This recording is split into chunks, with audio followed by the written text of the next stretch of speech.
নমস্কাৰ বন্ধু বান্ধৱীসকল, স্বাগতম জনাইছোঁ আপোনালোক সকলোকে আমাৰ চেনেলৰ অন্য এটা নতুন ভিডিঅ'লৈ। আশা কৰিছোঁ সকলো ভালেই আছে।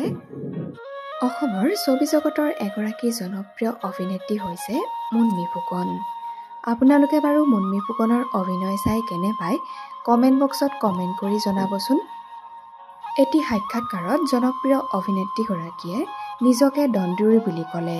পিছে কি কাৰণত দন্দুৰী বুলি ক'লে এই সকলোবোৰ আপোনালোকক জনাম, গতিকে ভিডিঅ'টো অকণো স্কিপ নকৰি শেষলৈকে চাই থাকিব বুলি আশা কৰিলোঁ। শৈশৱৰ কথা মনত পেলাই অভিনেত্ৰী মুনমী ফুকনে জনায় যে সৰুতে তেওঁ বহুত উৎপতীয়া আছিল। লগতে তেওঁ মুখখন চোকা থকাৰ বাবে বহুতে তেওঁক দন্দুৰী বুলিও কৈছিল।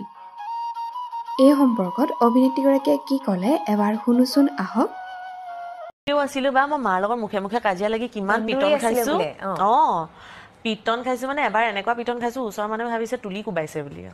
কোবাইছে আৰু মানুহে গম পায় বুলি মই চিঞৰাও নাই। তাৰপিছত পিছবেলা যেতিয়া টিভি চাব গৈছো ওচৰৰ ঘৰ, আজি তহঁতৰ ঘৰৰ পৰা ইমান শব্দ আহিছিলে কি তুলি কোবাইছিলে বুলি কৈছো মই। তাৰপিছত মই তাকে ভাবিছো ইমান ডাঙৰ ডাঙৰটো তোক মাৰিব নোৱাৰে, সেইটো চাগে সন্দেহ কৰিছিলে। ভনী ভনী বুলি কওঁ মানে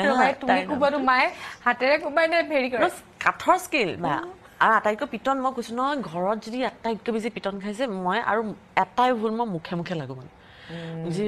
মই এইটো কৰিবলৈ কৈছিলো সেইটো, কিন্তু বাক যদি কিবা এটা কয়ো মানে তাই এচাত দিলেও মনে মনে থাকিব বিচাৰি আৰু কান্দিব লাগিলে।